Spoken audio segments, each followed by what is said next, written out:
Thank you. This is a wonderful group, and it encompasses the world. But it begins here, and I want to welcome first the Minister of Science, Yaakov Peri, and the World Chairman of Keren HaYesod, Moody Zandberg, and Johanna Perugia from the World Board of Trustees of Keren HaYesod.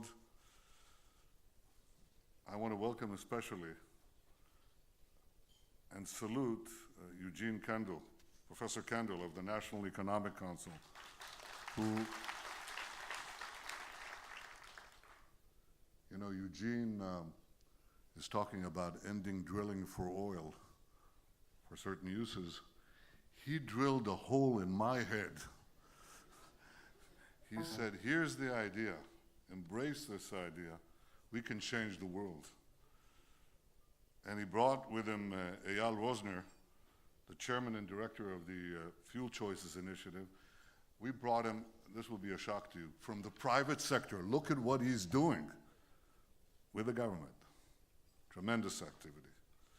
I welcome here old friends, General Wesley Clark, and former governors Bill Richardson and Linda Lingo, and Bud McFarlane, whom I remember from the days that I first came to Washington in 1982 to serve as Israel's Deputy Chief of Mission. I welcome the ambassadors, including Ambassador Gao from China. Very good to see you. Professor Apiloig, the chairman of the Board of Trustees of the prize. I want to welcome Professor Prakash, and I want to welcome the president of Beijing University and the governor. I want to welcome all of you, chairmen, chairpersons, and CEOs.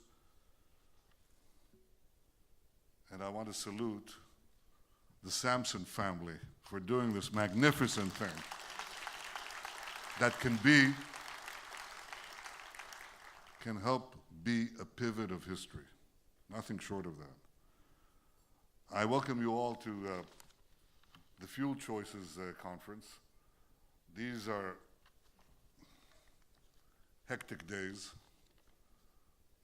You know, we're dealing with a few other matters. They're all related. And of course, the thing that is making the news and is important and will determine much of the future in the coming decades is whether we're successful in preventing Iran from achieving its goal of developing a nuclear weapons capability. Now, Israel prefers a diplomatic solution to the other option. Anybody would prefer that. But we want a diplomatic solution that's a real solution, that actually dismantles Iran's nuclear weapons capability and its capacity to produce the material for nuclear weapons. The proposal that is now put forth in Geneva, as we understand it in its full details, does not achieve that. It's not a good deal. It's a bad deal. It leaves Iran with all its centrifuges, all its facilities, nuclear, military, underground facilities. It allows it to continue enrichment. It has not dealt with the heavy water reactor in Arak, but it gives Iran a tremendous break. A hole, not a tiny hole, a big hole in the sanctions. Several $billion worth that is augmented to much more. And it runs the danger of legitimizing Iran as a nuclear threshold nation. That is clearly against the interests of the international community, not only the P5+1, but just about everyone in the Middle East and outside the Middle East. Every day that passes, Iran is under increasing economic pressure. There's no reason to rush to a bad deal. We must use the time that's been gained this weekend in Geneva to achieve a good deal that dismantles Iran's military nuclear capability. The deadline for achieving this is the day that this is achieved, not sooner. And I know I speak here not only on behalf of Israel, but on behalf of many, many others. Not all of them speak out, but many of them think this. It's my obligation as the Prime Minister of Israel, a people who have faced unbearable challenges in our past, when we could only be silent. It's my obligation not to be silent. But in speaking up, I speak for a bigger cause, the cause of peace, the cause of security, the cause of humanity. This is what we're discussing here today. The cause of peace and security and clean air and cheaper prices,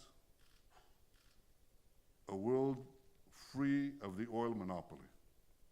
Now, we're in Tel Aviv. For our guests, I point out to you that the municipality of Tel Aviv is called Tel Aviv Jaffa. It incorporates the modern city of Tel Aviv with the ancient port of Jaffa that's been here several thousand years. It's about 1.5 kilometers away from this hotel. So here we're discussing today, near Jaffa, the establishment of Jaffa, a joint alcohol fuel alliance. It means that we can rid ourselves of the dependence on gasoline in transportation. This is the main component of the consumption of gasoline, of oil in the world. And we can establish here, through the representatives that are assembled here of several nations, the largest nations on earth, the strongest nations on earth, the most populated nations on earth, the United States, China, Brazil. If we all, and of course Israel, together we comprise a significant part of the world's population. But if we decide to work together, it's within our power to change the automotive industry, the way people use fuel, to have fuel choices, new fuels that have been discussed in this conference and will be discussed.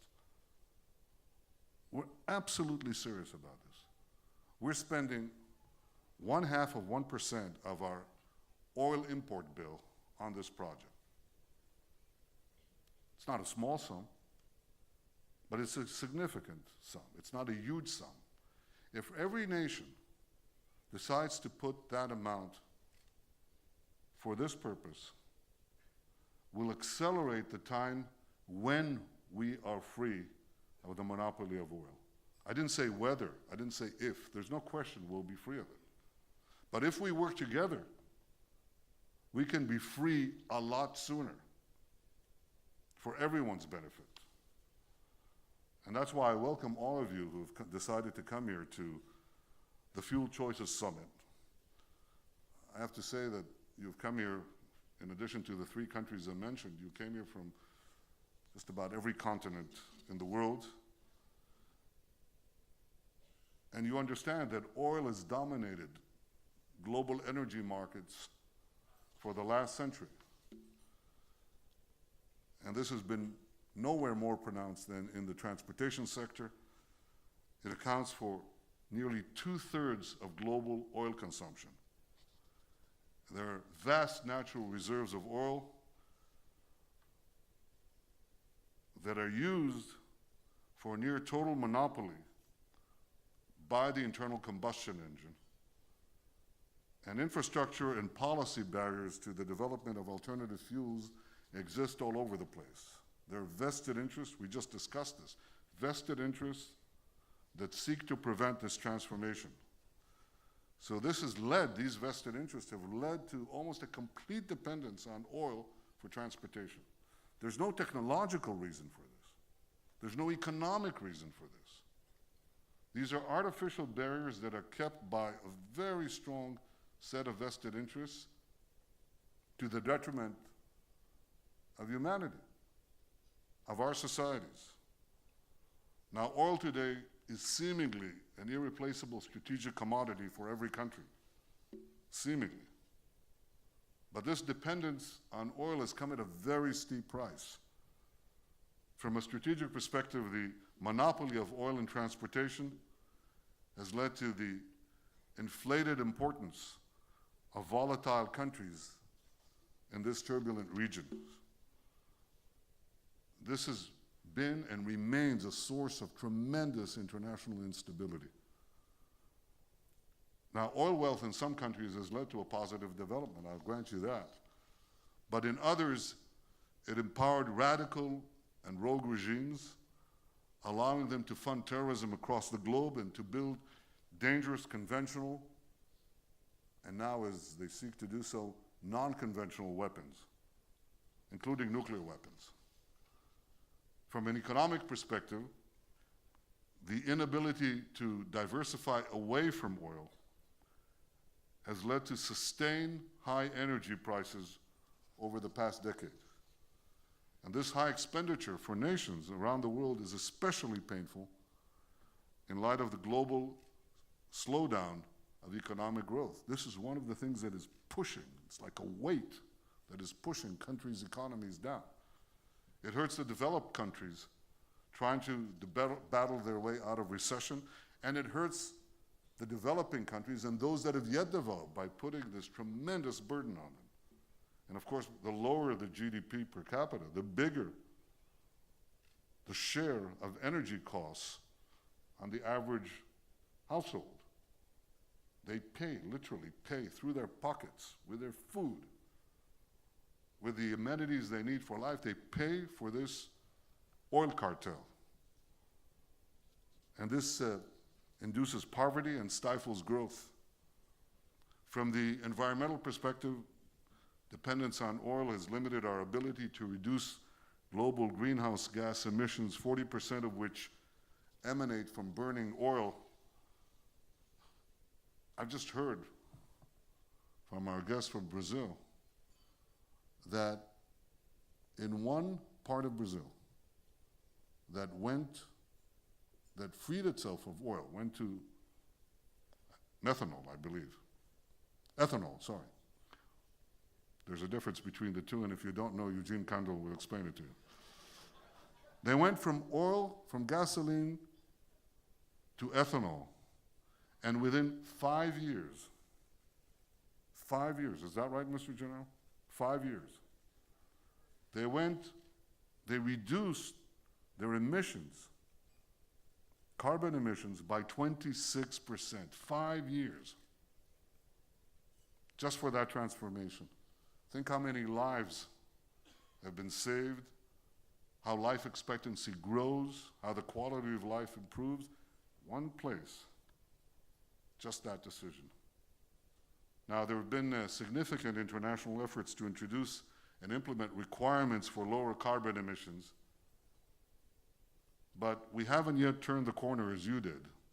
And we can, it's within our grasp. There are vested interests, just that, vested interests, with no economic rationale, no environmental rationale, no security rationale. All the rationales are in the opposite direction. And it's within our power to change it. I believe that for all these reasons, it's important that we identify the reduction of global oil dependence as a strategic policy imperative for all our countries. This is something that we have set forth 4 years ago. When I became Prime Minister for the second time, I thought, well, if I got the second chance, surely we have to do other things. Many things. This is a big thing. It's a very, very big thing. And we've made a 10-year commitment to this goal. with substantial government funding, made a 10-year commitment to overcome the cycles, the fluctuations of oil prices. So we have a continuing investment. And our goal is to work together with international partners to create other options for fueling global transportation. We're determined to end the monopoly of oil in transportation. And we are here today as part of a global effort to reach that essential goal. I'm honored to present the $1 million Eric and Sheila Sampson Prize, the Prime Minister's Prize, for innovation in alternative fuels for transportation. This prize is just one of Israel's contribution to the global effort to solve the problem of oil dependency in transportation. We've awarded this prize today to two people. Professor George Olah, you can applaud, he deserves it. And Professor Surya Prakash, who is with us. Congratulations. Both of these great researchers and thinkers have made a significant contribution to our efforts. This is the first time we've awarded this prize, and the goal is to attract the finest minds in the world to address this global challenge. I want to thank again our good friends Eric and Sheila Sampson for their very tangible support for this effort. You know, you really put your money where your hearts are and where your mouth is. But it's something that you share, a commitment that you share with all of us. And I think this is a prize that will reverberate around the world. We have talked about changing the world, and we use the example of salt, because salt used to be the universal and irreplaceable strategic commodity. It was absolutely necessary for food preservation for many centuries. But this was replaced in a very short time by the invention of canning and the invention of refrigeration. It turned salt from an indispensable commodity to just another option for food preservation. This is what we want to achieve with oil. To achieve the technological revolution that does to oil in transportation what was done to food, what was done to salt in food preservation. It's an enormous challenge. But by focusing the world's best minds on this task, by investing the necessary resources into this project, by maintaining a steady course and providing consistent support to those involved in this effort, we can change the global energy market. We can change this planet for the better. I believe that this is doable. I think we're at the cusp. I sense the change. I see our friends from around the world, and especially from the leading countries. I see the minds that are gathered here. I see all of you, and I can tell you, and forgive me for borrowing a phrase, yes, we can. Thank you very much.